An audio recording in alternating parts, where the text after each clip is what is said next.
మరో రెండేళ్లలో accident free 65వ number జాతీయ రహదారిని అందుబాటులోకి తీసుకొస్తామని అన్నారు రోడ్లు భవనాల శాఖ మంత్రి కోమటిరెడ్డి వెంకటరెడ్డి.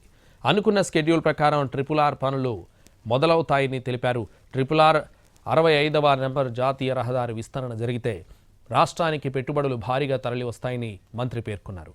రైతుల పక్షాన ధర్నా చేసే అర్హత బీఆర్ఎస్ పార్టీకి లేదని, రాష్ట్రాన్ని 10 ఏళ్లు పాలించి 100 సంవత్సరాలు వెనక్కి నెట్టిన ఘనత బీఆర్ఎస్కే దక్కుతుందన్నారు. సంక్షేమ అభివృద్ధి కార్యక్రమాల అమలు తర్వాత రాష్ట్రంలో మిగిలిన అన్ని పార్టీలు తెరమరుగవుతాయంటున్న మంత్రి కోమటిరెడ్డి వెంకటరెడ్డితో మా ప్రతినిధి Vijay Bhaskar face to face. జాతీయ రహదారి వెంట వాహనాల రద్దీ కొనసాగుతుంది. ఈ రద్దీని కూడా మంత్రి కోమటిరెడ్డి వెంకటరెడ్డి పరిశీలిస్తున్నారు. వాహనాల రద్దీ ఏ విధంగా ఉందనే అంశాన్ని కూడా ఆయన నేరుగా స్వయంగా పరిశీలిస్తున్న పరిస్థితి ఉంది. ఒకసారి వారితో మాట్లాడే ప్రయత్నం చేద్దాం. సార్ చెప్పండి, ఈ 10 రోజుల నుంచి కూడా 5,50,000 వాహనాలు 65 నెంబర్ జాతీయ రహదారి వెంట వెళ్ళాయి. ఏంటి ఈ రద్దీని ఎలా రాబోయే రోజులు అధిగమించబోతున్నారు? ఇది చాలా దేశంలోనే అతి రద్దయిన జాతీయ రహదారి హైదరాబాద్ టు విజయవాడ అనేది. ఇది 2009లో నేను మొదటిసారి మినిస్టర్ ఉన్నప్పుడు అప్పుడు 4 లేన్గా మార్చడం జరిగింది. అప్పుడు కేంద్ర మంత్రి జైపాల్ రెడ్డి గారిని ఒత్తిడి తీసుకొచ్చి 4 లేన్గా వేసి BOT రోడ్డుగా వేస్తే అప్పుడు GMR వాళ్ళు తీసుకున్నాం. GMR తీసుకున్నప్పుడే కండిషను మేము అప్పుడు 6 లేన్గా ల్యాండ్ ఎక్విజిషన్ నేనే చేయించాను మినిస్టర్గా. జిల్లాకి వెళ్ళి నేను ఒక్కనే మినిస్టర్ ఉన్నప్పుడు నేను దగ్గర ఉండి land acquisition up to Vijayawada Kodad అవతల వరకు నేను 6 లేన్గా ల్యాండ్ ఎక్విజిషన్ చేయించాను.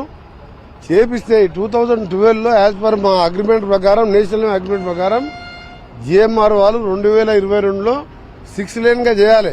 మీరు చూడండి, అక్కడ మీ కెమెరా తిప్పండి, 6 లేన్ వరకు మేము అక్కడ చూడండి, 6 లేన్ల వరకు పోల్స్ కూడా షిఫ్ట్ చేసినాం.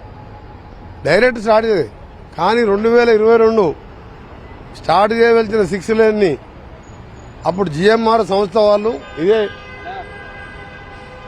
దీన్ని నిర్వహించకపోతే నేను పార్లమెంట్లో 6-7 సార్లు పార్లమెంట్లో దీని మీద క్వశ్చన్ల షార్ట్ డిస్కషన్ వేసి గడ్కరీ గారితో ఈ అగ్రిమెంట్ కాపీ చూపించి GMR వాళ్ళు వేస్తే అప్పుడు ఆయన సమాధానం చెప్పింది. GMR వాళ్ళు రాష్ట్రాలు 2గా విడిపోయినాయి, మాకు వెహికల్స్ తగ్గినాయి, మాకు శాండ్ లారీస్ తగ్గినాయి, మాకు జగ్గయ్యపేట కంచికజల్లి వచ్చే లారీలు తగ్గి ట్రాఫిక్ తగ్గే వరకల్లా మేము నష్టాలు అని చెప్పి ఆయన ఆర్బిట్రేషన్కి వెళ్ళిండు.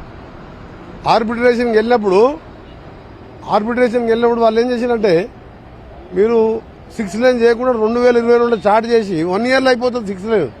రేపు కేటీఆర్ రైతు ధర్నా చేయబోతున్నారు నల్గొండలో. ఏంది, ఎలా చూస్తారు దీన్ని, ఎలా చెప్తారు? కేటీఆర్ రైతు ధర్నాలు చేయి, దీక్షాలు చేయి, ఆయన ముఖాల మీద ప్రదర్శన చేయి, కాళ్ళు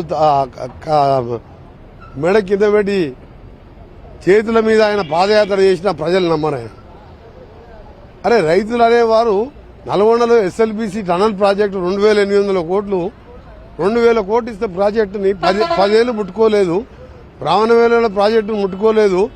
మా డిండి ప్రాజెక్టుని రిజర్వాయర్ దొవ్వి సోర్స్ తీసుకురాలేదు. మూసీ లాంటి ప్రాజెక్టులను పూర్తి చేయలేదు. బునియాది కానీ బసవాపూర్ ప్రాజెక్టు లేదు. ఆయన కొండపోచమ్మ మల్లన్న దగ్గర కట్టుకొని నీళ్లు నింపుకున్నావు. కిందికి నీళ్లు 1000 కోట్లు పెడితే మా జిల్లాకు నీళ్లు వస్తున్నాయి. అందుకనే నల్గొండ జిల్లాలో వాళ్ళ నాటకాలు సాగవు. వాళ్ళు జిల్లాకు చేసిన మోసంతోనే ఇవాళ ప్రతి ఎమ్మెల్యే 50,000 పైన మెజార్టీతో గెలిచిండు. ఎంపీలు ఇద్దరు కూడా, ఒక ఎంపీ అయితే సౌత్ ఇండియాలో హైయెస్ట్ నల్గొండ రఘువీరెడ్డి, రెండవ ఎంపీ భువనగిరి, నా స్థానం, నేను ఎంపీగా ఉన్న స్థానం కూడా 3 లక్షల పైన మెజార్టీ. నల్గొండ జిల్లానే కాదు, దక్షిణ తెలంగాణతో పాటు తెలంగాణను నాశనం చేసి ఇలా ఎన్ని ధర్నాలు చేసినా ఎవరు నమ్మరు. వారు చేసిన మోసాలు 10 ఏళ్లలో 100 ఏళ్ళు వెనకకి తీసుకుపోయినారు. ఏ ముఖం పెట్టుకుని ధర్నాలు చేస్తారు? ఇవాళ రైతులకు 12,000 ఇస్తున్నాం రేపు ఎల్లుండి 26వ తారీఖు. ఆ తర్వాత చేసే కార్యక్రమాలు లేబర్ రైతు కూలీలకు, ఉపాధి హామీ కూలీలకు 12,000 రెండు దఫాలుగా ఇంకా చేయబోయే కార్యక్రమాలు చూసిన తర్వాత రాష్ట్రంలో ఏ పార్టీ ఉండదు, ఒక కాంగ్రెస్ పార్టీ మాత్రమే ఉంటుంది. మొత్తంగా 65 నెంబర్ జాతీయ రహదారి విస్తరణకు మంత్రి కోమటిరెడ్డి వెంకటరెడ్డి చెప్తా ఉన్నారు. కెమెరామెన్ బాలుతో విజయభాస్కర్, NTV, నల్గొండ జిల్లా.